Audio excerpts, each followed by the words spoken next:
ಪ್ರಭು ಕ್ರಿಸ್ತನ ನಾಮದಲ್ಲಿ ಎಲ್ಲರಿಗೆ ವಂದನೆಗಳು ತಿಳಿಸುತ್ತಾ, ಬೈಬಲ್ ಎಂದರೆ ಏನು ಅನ್ನುವ ಶಾರ್ಟ್ಕಟ್ ನಾವು ಒಂದು ವಿಷಯವನ್ನು ನಾವು ತಿಳಿದುಕೊಳ್ಳೋಣ. ಬೈಬಲ್ ಎಂದರೆ ಕ್ರೈಸ್ತ ಧರ್ಮದ ಪವಿತ್ರ ಗ್ರಂಥವಾಗಿದೆ.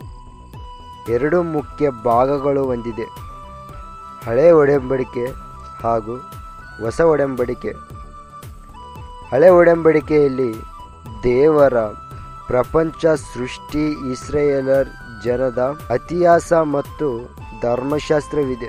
ಹೊಸ ಒಡಂಬಡಿಕೆಯಲ್ಲಿ ಯೇಸು ಕ್ರಿಸ್ತನ ಜೀವನ, ಬೋಧನೆ ಮತ್ತು ಪ್ರವಾದನೆಗಳು ಹಾಗೂ ಕ್ರೈಸ್ತರ ಆಧ್ಯಾತ್ಮಿಕ ಜೀವನಕ್ಕೆ ಸಂಬಂಧಿಸಿದ ಅರಿವುಗಳಿವೆ. ಇನ್ನೂ ಹೆಚ್ಚಿನ ರೀತಿಯಲ್ಲಿ ನೋಡಿದರೆ ಬೈಬಲ್ ಒಂದು ರಕ್ಷಣೆ ಆಗಿದೆ ಎಂಬುದು ನಾವು ನೋಡ್ತಾ ಇದ್ದೇವೆ. ಬೈಬಲ್ದಿರತಕ್ಕಂಥ ಪ್ರತಿಯೊಂದು ವಾಕ್ಯಗಳು ನಾವು ನೋಡಿಕೊಳ್ಳೋಣ. ಈಗಲೇ ನಮ್ಮ ಚಾನಲನ್ನು ಸಬ್ಸ್ಕ್ರೈಬ್ ಮಾಡಿಕೊಳ್ಳಿ.